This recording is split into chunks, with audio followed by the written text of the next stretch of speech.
अब राजीव जी ये समझ में नहीं आता है, तो आपको याद होगा कि अपना जिस दिन ओपिनियन पोल था, तो उस दिन मैंने अंत में एक सलाह दी थी बिन मांगी अखिलेश यादव जी को कि अब जब चुनाव तक जो है वो बहन जी की तरह या तो पर्चा देख करके बोलें या प्रधानमंत्री की तरह टेलीप्रॉम्प्टर पे देख करके बोलें।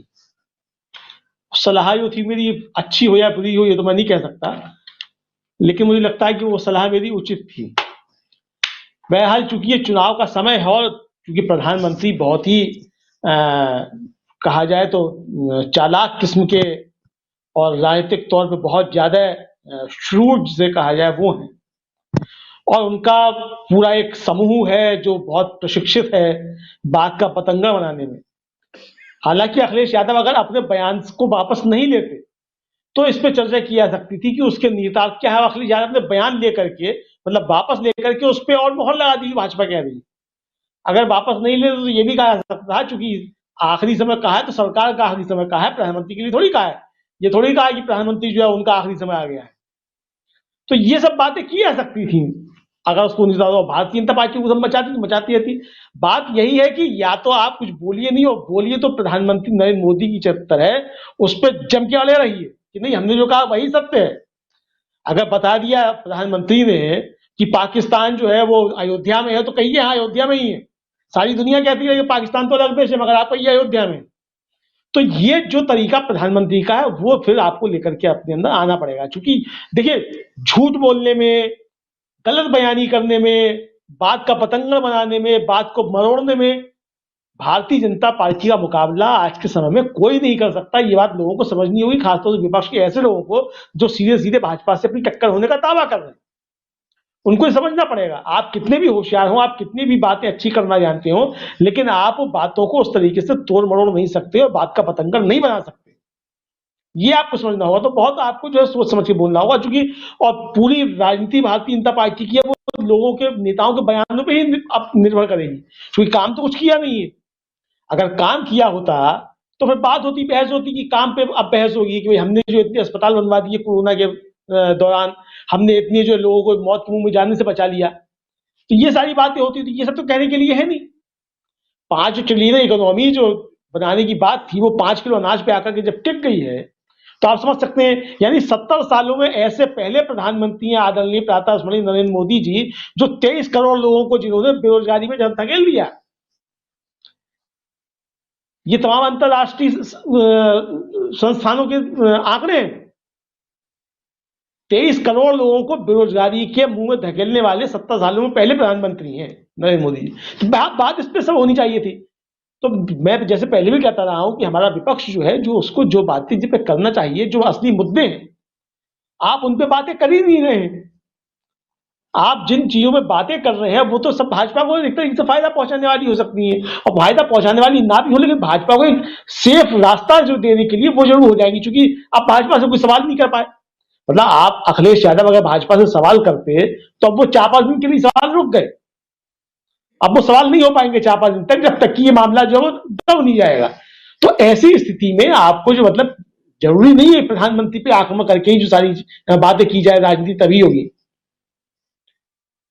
मुद्दों की बात जो है वो होनी चाहिए राजनीति में, और खासतौर से उत्तर प्रदेश चुनाव में, चूंकि ये कोई साधारण उत्तर प्रदेश का चुनाव नहीं है। मतलब ये चुनाव सिर्फ इसलिए नहीं हो रहा है कि अखिलेश यादव किसी तरीके से मुख्यमंत्री बन जाए। ये अखिलेश यादव को भी समझना होगा। अखिलेश यादव की जिम्मेदारी स्वयं को मुख्यमंत्री बनाने से ज्यादा उत्तर प्रदेश के आवाम के प्रति है कि किस तरीके से भारतीय जनता पार्टी को सत्ता से बाहर किया जाए। ये जिम्मेदारी अखिलेश यादव के ऊपर है और इसको समझना चाहिए उनको।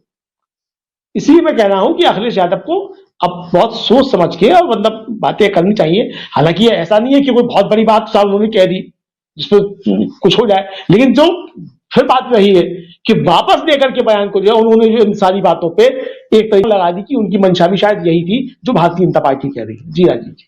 देखिए राजीव जी, मुझे लगता है कि भारतीय जनता पार्टी की ये रणनीति है कि वो ये दिखाती रहे कि लड़ाई अखिलेश यादव से सीधी है, और आज की स्थिति में है भी। ऐसा भी नहीं है कि कोई गलत है, मतलब लड़ाई तो है। अब वो चाहे 200 सीटें आ रही हो, चाहे 400 आ रही हो, चाहे 100 आ रही हो, मतलब पहले और दूसरे नंबर की लड़ाई भाजपा और सपा के बीच में, इसमें कोई अभी दो राय नहीं है, कोई इनकार नहीं है। लेकिन भारतीय जनता पार्टी ये चाहती है कि लगातार ये दिखाया जाए कि अखिलेश यादव से बहुत तगड़ी लड़ाई है, और मुकाबला जो है वो अखिलेश यादव बनाम पीएम मोदी है। अब योगी जी से मुकाबला नहीं दिखाया जा रहा है, दिखाया जा रहा है कि मुकाबला जो है अखिलेश यादव और मोदी जी का मुकाबला है। तो इसका भारतीय जनता पार्टी को लाभ मिलेगा, मुझको ऐसा लगता है।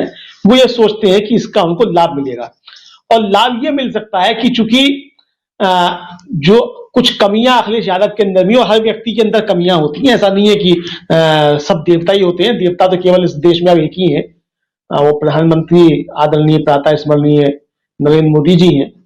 तो वही देवत्व तो उनको हासिल है, तो बाकी किसी को हासिल नहीं है। तो गलतियां उनसे नहीं हो सकती, बाकी सबसे गलतियां हो सकती हैं। और मुझे लगता है कि हर इंसान जो है वो उसमें कुछ ना कुछ गलतियां करने की जो है वो होता है, मतलब गलतियों का पुतला ही है। तो अखिलेश यादव में भी कुछ कमियां हैं, जाहिर सी बात है, मनुष्य है तो कमियां होंगी, लेकिन उन कमियों को दूर किया जा सकता है। और राजनीति में जो है बहुत सी चीजें संभाली जा सकती हैं। लेकिन जिस तरीके से ये प्रचारित किया जा रहा है और इसको बनाया जा रहा है लड़ाई को, तो ये इसलिए बनाया जा रहा है कि किसी भी तरीके से दिखता रहे। तो जो एक बड़ा वोट बैंक जो है, जो भारतीय जनता पार्टी से नाराज है, वो दूसरा रास्ता खोज रहा है। और वो भारतीय जनता पार्टी को इसलिए मिला था जो अखिलेश यादव के विरोध में ही भारतीय जनता पार्टी के पास गया था, जो भारतीय जनता पार्टी का समर्थक नहीं था।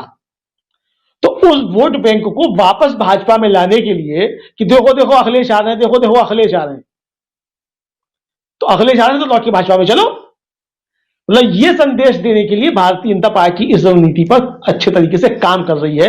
और मुझे लगता है कि अखिलेश यादव भी शायद स्टेप में जो है धीरे धीरे फंसते जा रहे हैं। अच्छी बात, जनता आपके साथ है, तो जनता में बहुत ज्यादा नाराजगी जनता पार्टी को लेकर के है। लेकिन इस नाराजगी को, जनता की नाराजगी को संभालना किसको है? जिसको संभालना है उसको उस पर काम करना चाहिए। सिर्फ इसलिए नहीं कि साहब आप जनता की नाराजगी तो हम जो है वो सरकार में आ जाएंगे। जनता की नाराजगी है, निश्चित तौर पे है, लेकिन उस जनता की नाराजगी को दूर करने के लिए आपको भी तो कुछ काम करने होंगे, उसको अपनी तरफ लाने के लिए आपको भी तो कुछ प्रयास करने होंगे। या सिर्फ इसी भरोसे कि जनता नाराज होगी और अपने आप आकर के हमको वोट दे देगी। तो अब पता नहीं अब तक राजनीति में ऐसा होता रहा है कि नहीं होता रहा, बहुत बार होता रहा है, लेकिन हर समय हमेशा ऐसा होगा कि किसी से नाराज होगी, किसी को वोट दे देगी जनता।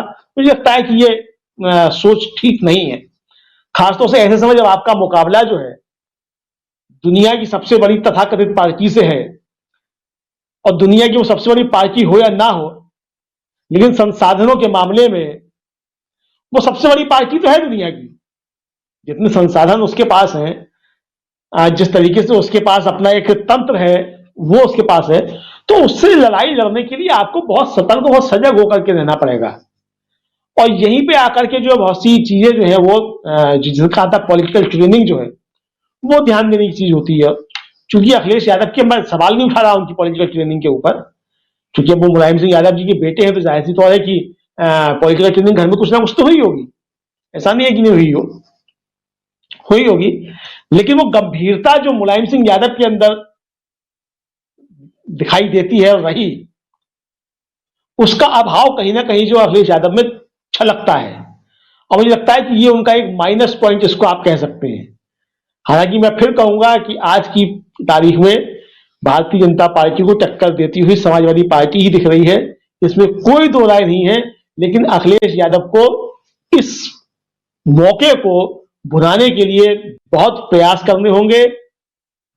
और फिर कहूंगा कि ये प्रयास उनको सिर्फ अपने लिए मुख्यमंत्री बनने के लिए नहीं कि समाजवादी पार्टी सत्ता में आ जाए, उनकी जिम्मेदारी समाजवादी पार्टी स्वयं के प्रति से ज्यादा उत्तर प्रदेश के अवाम के प्रति है कि उत्तर प्रदेश के अवाम ने जो झेला है पिछले दिनों, उसको किस तरीके से इन सब चीजों से निजात मिले।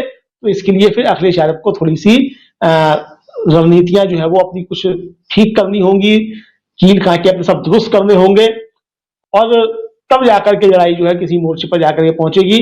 और जो सूचनाएं मिल रही है वो सूचनाएं ये है कि शायद भारतीय जनता पार्टी जो है इस प्रयास थोड़ा सा लेट किया जाए, ताकि जो नुकसान अभी हो रहा है, जो लग रहा है भारतीय जनता पार्टी को, तो उसको जो है दुरुस्त जो है कुछ तरीके से कर लिया जाए। तो ये सब चीजें देखिए, बहुत षड्यंत्र जो है वो कई स्तरों पर होंगे। मतलब सिर्फ ये चुनाव जो है वो सिर्फ वोट डालने का चुनाव नहीं है। मैं समझता हूं कि 70 सालों में इतना गंभीर चुनाव उत्तर प्रदेश की जनता के लिए जो है खासतौर से, वो कभी नहीं रहा जितना महत्वपूर्ण चुनाव ये है। और जैसा राकेश पाठक जी भी कह रहे थे कि भाई जो कोरोना का मसला था और प्रधानमंत्री से जो है गंगा मैया ने पूछा होगा, तो गंगा मैया तो खैर पूछे ही, गंगा मैया तो पूछे ही, जाहिर सी बात है गंगा मैया पूछ रही होगी। और गंगा मैया के अपने पूछने के एक तरीके हैं, गंगा मैया जो है पूछ लेती है, हिसाब भी गंगा मैया सबसे कर लेती है, ये भी सब बातें ठीक है। लेकिन जिनको सवाल पूछना चाहिए वो सवाल पूछने से पीछे क्यों भाग रहे हैं? सवाल विपक्ष को ही पूछने हैं ना, और जब तक विपक्ष सवाल नहीं पूछेगा तो जनता के सवाल कैसे उठेंगे? जनता के सवाल जो है वो विपक्ष के मुंह से ही आते हैं, तो जो जनता के सवाल है वो विपक्ष के मुंह से आने चाहिए, उन सवालों से पीछे नहीं हटना चाहिए। इस पे जो है केंद्रित करना होगा। और देखिए बहुत बड़ा अभी तक जो किसान आंदोलन ने भारतीय जनता पार्टी को एक तरीके से कहा जाए कि पूरा बैकफुट पर धकेल दिया है, और इसमें किसी विपक्ष का कोई कहा जाए कि हाँ, तो ऐसा नहीं है। एक जन आंदोलन से मतलब जनता ने जो है वो सरकार को, भारतीय जनता पार्टी को पीछे धकेला है। तो अब विपक्षी दलों की जिम्मेदारी बनती है कि जनता ने अपना काम कर दिया है, तो आपकी जो जिम्मेदारी है उसको आप जो अच्छे तरीके से कीजिए, ताकि जनता की उम्मीदों पर आप भी खड़े उतरें। क्योंकि जनता की उम्मीदें जो हैं वो सरकार से ही नहीं है, सरकार से जो थी उम्मीदें वो तो मतलब खारिज हो चुकी, उन पर तो पानी पड़ चुका। तो विपक्ष के जो उम्मीदें कम से कम उन पर पानी नहीं पड़ने पाए, मुझे लगता है कि इस पर थोड़ा ध्यान देने की आवश्यकता है। जी।